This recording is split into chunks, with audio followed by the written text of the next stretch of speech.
আৰু ৰাজ্য চৰকাৰে কোটি কোটি টকা ব্যয় সাপেক্ষে নিৰ্মাণ কৰা জল জীৱন আঁচনি আজি ধোঁৱাচঙত পৰিণত হোৱাৰ অভিযোগ উঠিছে।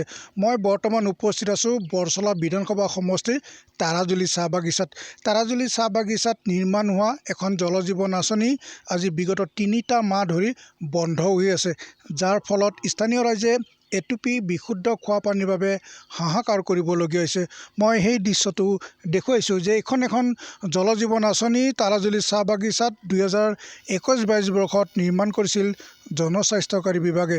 তেজপুৰ সংমণ্ডল 1 ঠিকাদাৰ সুৰেশ কুমাৰ লোহিয়াই এই পানী যোগান আঁচনিখন নিৰ্মাণ কৰিছিল। আজি পানী যোগান আঁচনিখন বিগত 3টা মাহ ধৰি বন্ধ হৈ আছে, যাৰ ফলে ইয়াৰে যি তাৰাজুলি চাহ বাগিচাৰ শ্ৰমিক ৰাইজে আজি এটুপি বিশুদ্ধ খোৱাৰ পানীৰ বাবে হাহাকাৰ কৰিবলগীয়া হৈছে। এই পানী যোগান আঁচনিখন বিদ্যুৎ বিভাগে বিদ্যুৎ সেৱা কৰ্তন কৰি ৰখাৰ অভিযোগ উঠিছে, কাৰণ ইয়াৰ যি বিভাগীয় কৰ্তৃপক্ষ আছে এই কৰ্তৃপক্ষই বিদ্যুৎ বিভাগক যি প্ৰয়োজনীয় বিল বিদ্যুৎ মাচুল সেয়া পৰিশোধ নকৰাৰ কাৰণে আজি বিদ্যুৎ সেৱা কৰ্তন কৰি ৰখাৰ অভিযোগ উঠিছে। মোৰ সৈতে জলমিত্ৰ আছে, পানী যোগান আঁচনিখন চোৱা চিতা কৰা। তেখেতৰ পৰা মই কথাখিনি জানিব বিচাৰিম যে পানী যোগান আঁচনিখন কিমান দিনৰ পৰা বন্ধ হৈ আছে আৰু কি কাৰণে এই পানী যোগান আঁচনিখন বিকল অৱস্থাত পৰি আছে। মোৰ সৈতে জলমিত্ৰ আছে, ইয়াৰে যিজন চোৱা চিতাৰ দায়িত্বত আছে। কি ক'বা, এই পানী যোগান আঁচনিখন বন্ধ হৈ আছে, কি হ'ব? নমস্কাৰ, মোৰ নাম ৰাজীৱ প্ৰজা। মই তাৰাজুলি PWSS ৱাটাৰ ছাপ্লাইৰ কেয়াৰটেকাৰ। আজি প্ৰায় 3 মাহ ধৰি আমাৰ ৱাটাৰ ছাপ্লাই বন্ধ হৈ আছে। কাৰণটো হ'ল আমাৰ যোনটো মানে ইলেক্ট্ৰিক বিল আছে এইকেইটা ক্লিয়াৰ কৰা নাই। সেই ইলেক্ট্ৰিক বিল ক্লিয়াৰ নোহোৱাৰ কাৰণে আজি আমাৰ 3 মাহ প্ৰায় হৈ গ'ল। কাৰেণ্ট নোহোৱাৰ কাৰণে আমি পানী দিব পৰা নাই।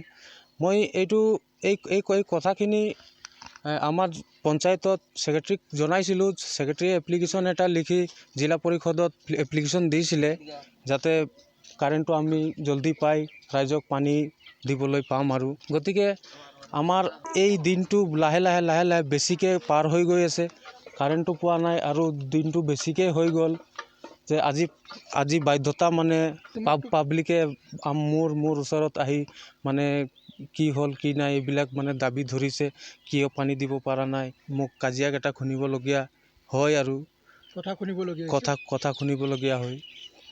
মোৰ সৈতে স্থানীয় এজন মহিলা আছে, মহিলাগৰাকীৰ পৰাও জানিব বিচাৰিম যে তেখেতে পানী পোৱা নাই। বাইদেউ কি ক'ব, পানী পোৱা নাই আপোনাৰ কি ক'ব? পানী পোৱা নাইতো পানী পোৱা নাই বুলিহে ক'ম।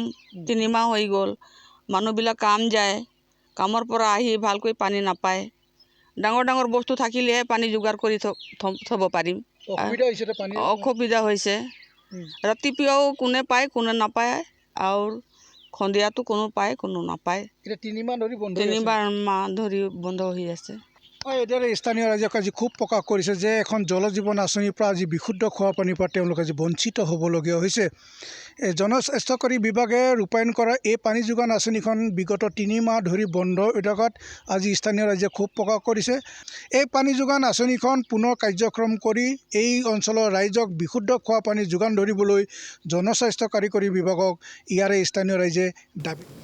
কৃষ্ণাই অসম মেঘালয় সীমান্তৰ খাৰডাঙত বন বিভাগ